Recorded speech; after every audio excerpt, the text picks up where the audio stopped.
It's time for Real Estate 101 with the Karey Brown team from Realty Executives Preferred Advisors.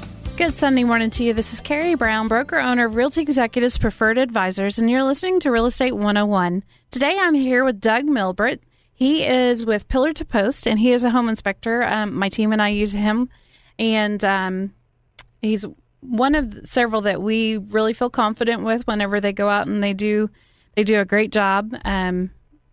With there being 600 realtors, everybody needs a little chunk of their time, so we're all really familiar with Doug. And so what we're going to do today is go through the different type of maintenance things that you should be doing to prepare your home for winter. So Doug, I'm going to let you get started. Let's talk about heating and cooling, since that's obviously the biggest thing is heating your house right now. That's great. Thanks again for the great comments, and appreciate that. Winter months are upon us already, and if you haven't already had your heating and cooling checked, it'd be a great idea to give a call to your local HVAC guy and have him come out and do a quick once-over on your unit so he doesn't fail you on those cold winter nights. Some of the things that you can do when you check your own furnace is take a wash rag and some 409 down there with you and wipe down the unit. I recommend that about every 2 weeks. That way, if something does happen to your heating unit, you'll see that wasn't there the last time you were there, and it gives you a real heads up so that you can save yourself some money and get a call to the HVAC guy. Absolutely. Also, changing your filter is important too. Changing filters is really important. They recommend every 3 months, but on some of these high-efficiency furnaces, I would recommend that you do it more often, especially if you live in the country on gravel road areas where there's a lot of dust or where you may have a lot of dust coming in your house. The furnace filters are not for us. They're for the furnace so that the furnace stays running good. Absolutely. And I know we've seen, especially in home inspections, if you've got pets that have a lot of hair, that's helps true too. Those filters will suck all that pet dander and hair down in there too. So once again, if you have pets, it'd be probably a little bit better to change a little more often than 3 months. Yeah, I say that because I have a husky, and literally every day I could sweep and clothe at least 5 chihuahuas with the hair that he sheds. I'm sure you've got some money invested in your Swifters. Oh yeah, he can break a shampooer in no time.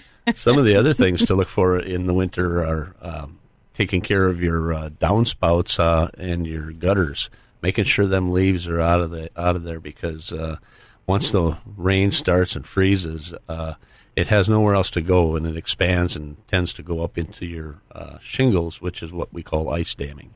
So very good to make sure that everything's clear in your gutters all the way down to the downspout, and make sure that the water is moving away from your home. Absolutely.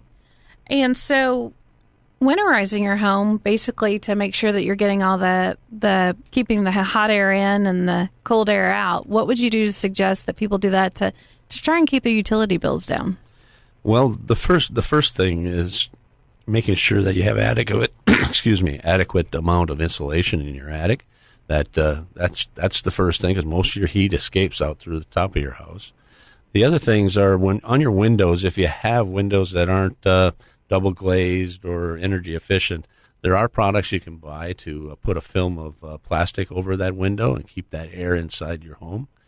There are other things to do on the outside of the house, making sure that the glazing on your windows is all intact, making sure that your storm windows are shut, and also one of the more important things on the hose bibs on your house, making sure that those hoses are taken off of those faucets.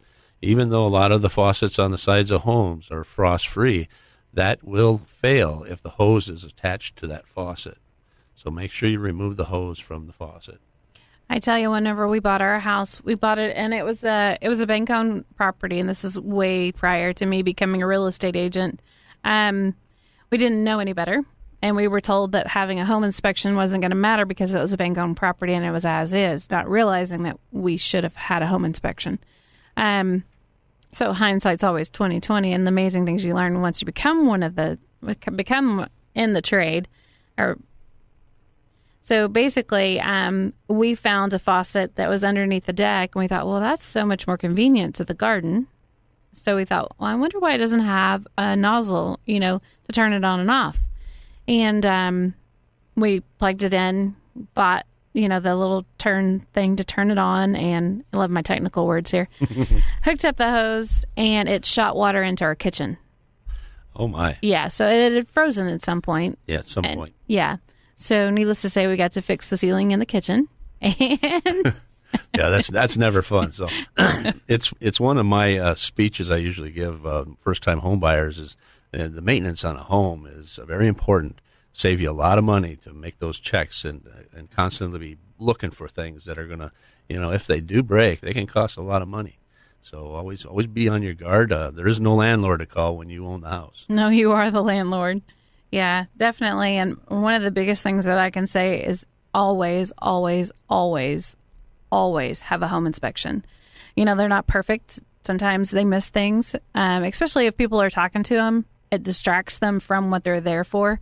But at the same time, it's the best thing you could have ever done. There were a lot of things that we wish we would have known. And we didn't. We didn't do the home inspection, and that was, and on our part, the house had been vacant for almost 2 years. Home inspections are very important, and you don't have to be buying an older home, an as-is home. Even brand new homes have a need for home inspection. Absolutely. I mean, we've even had sewer lines that have had bellies in them after they were put in, and that was in new construction. So, yeah, new construction. One of the great things that home inspection will give a buyer is a great checkoff list for the construction people to take care of their little mistakes before they buy the home. Absolutely. So let's talk about foundation and exterior.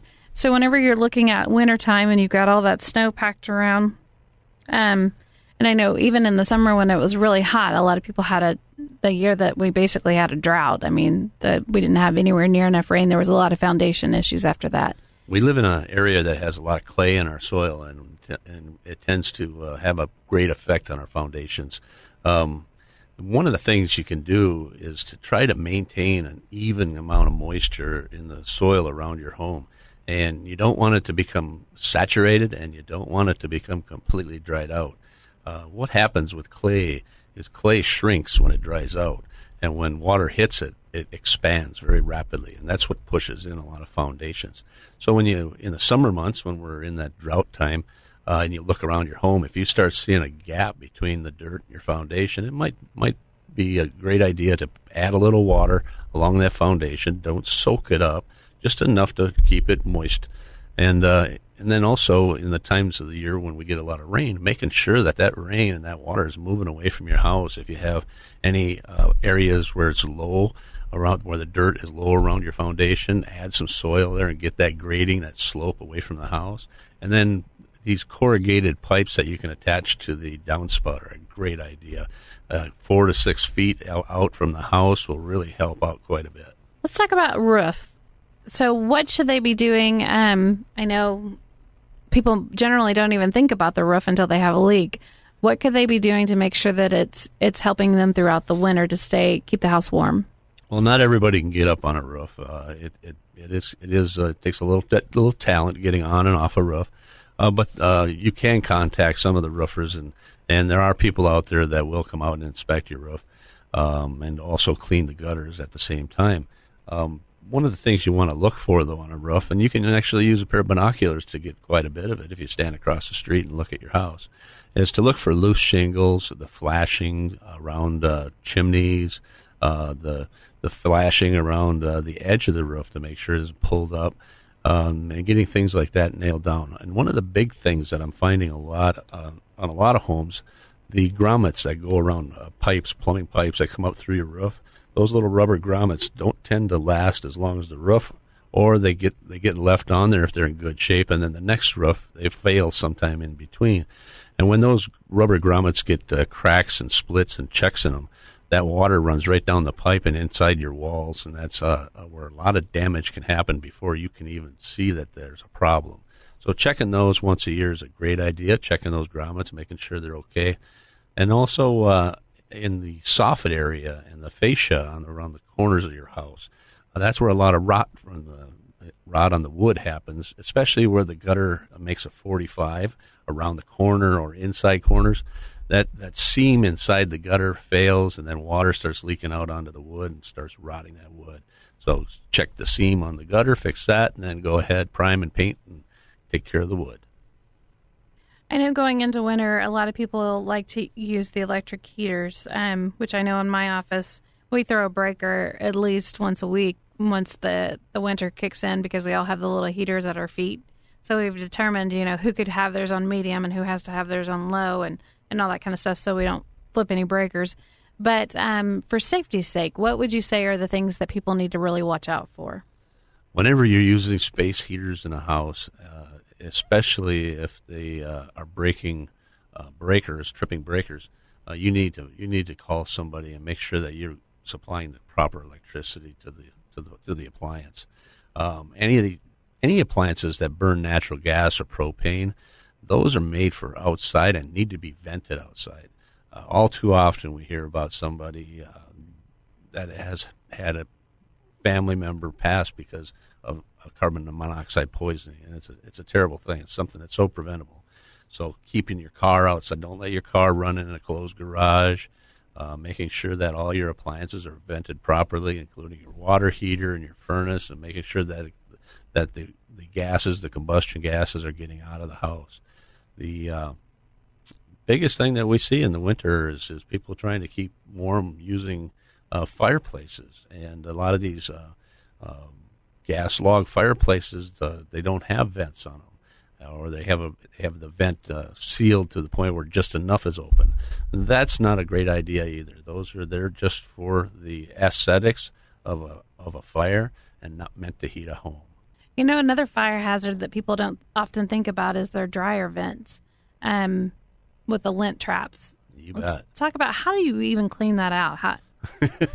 I see it all the time when I'm doing my inspection. I'm walking around the house and I see that dryer vent, and I look up in there, and almost all the time the door is propped open because the lint is so full inside the pipe that the door won't close. And when that door doesn't close, guess who wants to come in the warmth? Those little mice. They love getting in those dryer vents, and they come up or to snakes. There. Or snakes. Yeah, heaven forbid the snakes. I can deal with the mice. But one of the things you can do is to take that little cap off outside, or you can take and move the dryer inside. And at your local hardware store, there's a little dryer vent cleaning tools that you can buy. Basically, it goes on the end of a drill, and it has little wire brushes on the end, or plastic brushes, and you send that little cable down and turn on your drill, and it turns as it goes down the vent pipe and cleans that out. Or you can use compressed air, or you can tie a rag on the end of a broomstick, anything to get that lint out of there, especially if you have a gas dryer. Gas dryers need to be cleaned periodically. Lint can build up in them, and a lot of house fires are caused by gas dryers that aren't cleaned on a regular basis. Real quick, we're going to have a word from our sponsors, which is State Farm, Carpet One, Invista Credit Union, and Security First. So be sure and join us right after the break. We're going to be talking about what goes into a home inspection and why they're so important. Southwest Topeka has a good neighbor. State Farm agent Jim Garrison, now at 29th and Urish. If your current insurance situation has you going around in circles, get off the roundabout and stop in and meet Jim and his wonderfully efficient staff. Let Jim Garrison give you a quote and make the Garrison comparison. He's confident that with State Farm's competitive rates, the right coverage, and his unmatched service, you'll want to make him your new insurance agent. Like a good neighbor, State Farm is there, and Jim Garrison is there for you, northeast of the roundabout at 29th and Urish. This is Stephen Parkin at Invista Credit Union. Purchasing a home is one of the most exciting and important decisions someone can make. Let me tell you why Invista is the best choice for financing your new home purchase. First, quick pre-approval process. Our fast decision-making gives you the power to act quickly and make an offer on your dream home. Second, local servicing. We service your mortgage in-house. You won't get a long-distance runaround, but a committed professional whose only job is to help you. Third, experienced team. We are dedicated to simplifying the process and educating you through the home buying process. Come by Invista. It's okay to dream. In fact, it's encouraged. We are your home buying partner. Give us a call at 785-228-0149. Thanks for joining us again. This is Karey Brown, broker owner of Realty Executives Preferred Advisors, and you're listening to Real Estate 101. I'm back with Doug Millebrent, and he is a home inspector for Pillar to Post. Again, we've used him quite a bit. Doug, let's talk about what goes into a home inspection.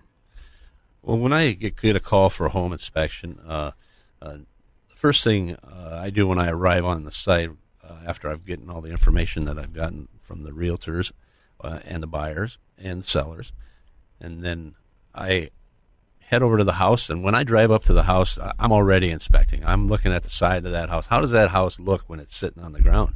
Are there walls that look like they're kind of angled out? Is there some issues with the house being plumb? Does the slope on the property slope away from the house? Are there any low spots where water can puddle and pond? And then when we get out the ladders and all the equipment that I need to do my inspections, I like to start on the roof. I start from the top down, from the outside to the inside, and then once I get inside the house, I start from the inside and work my way down to the basement. And usually the pattern that I get by doing it that way is anything that's leaking on plumbing usually shows up by the time I get down to the basement.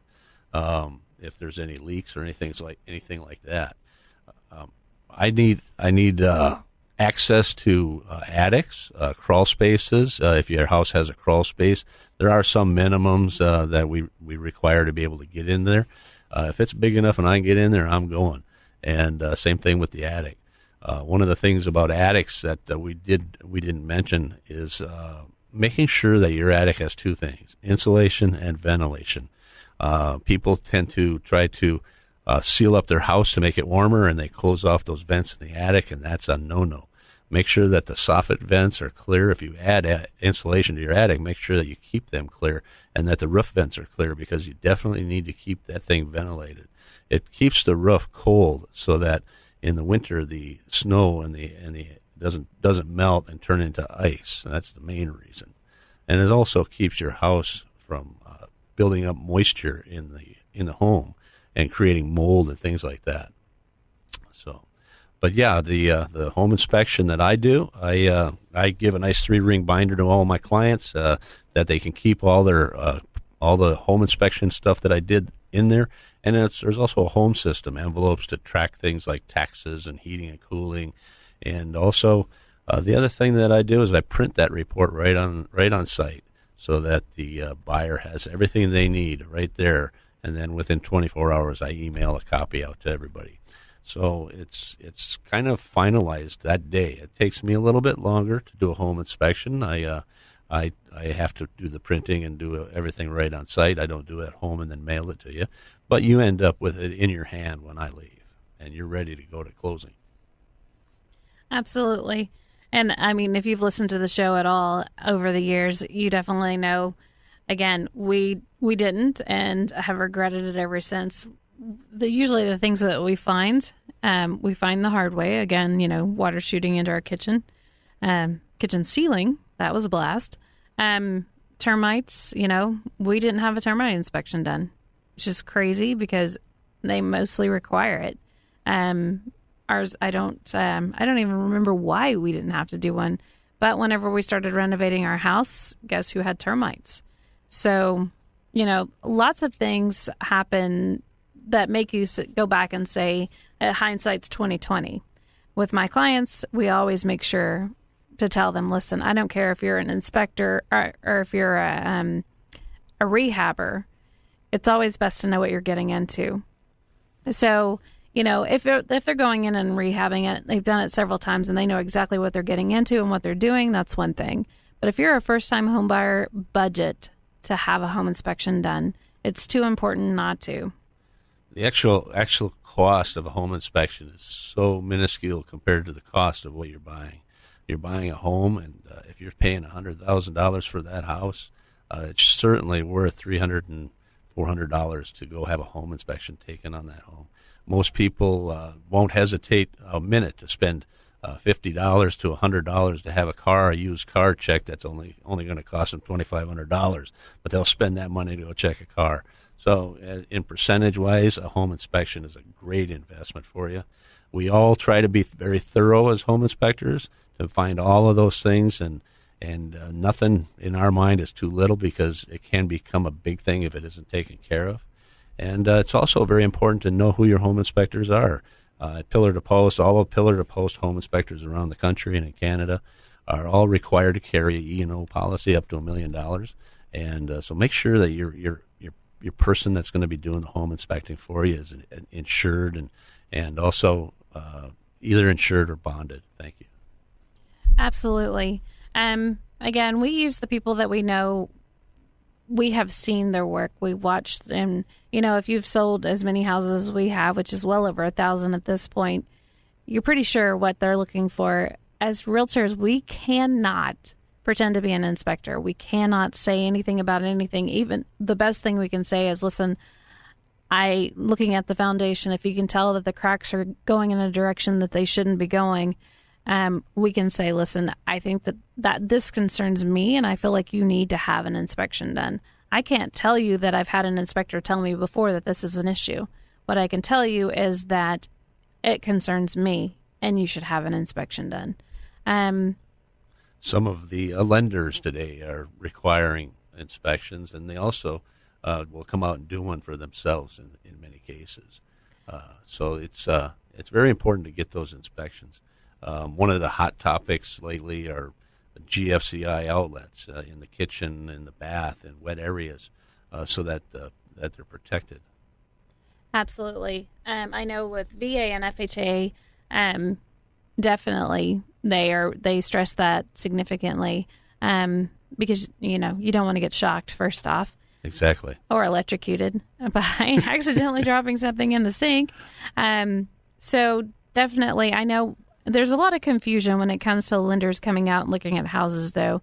They're not inspectors either. So correct. I don't want anybody to rely on that. Have a professional home inspector do it. There's confusion about what an appraiser does versus what an inspector does. People get confused and they think that an appraiser's there to inspect it. They inspect to make sure that it's going to fulfill the requirements of the lender. So they're going to look for the GFCI outlets. They're going to look for, now they have to test appliances. So if an appliance is there, it has to work. Now, say, for instance, you're a seller and your dishwasher doesn't work. You don't have the money to replace it. It cannot be there. So whatever is there must work.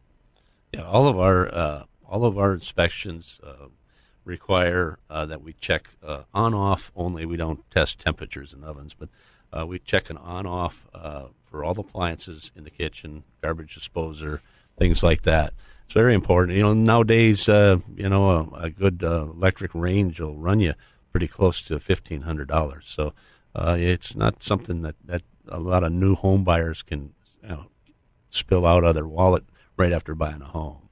Right. And we definitely, for a seller, for buyers to understand, no home is perfect.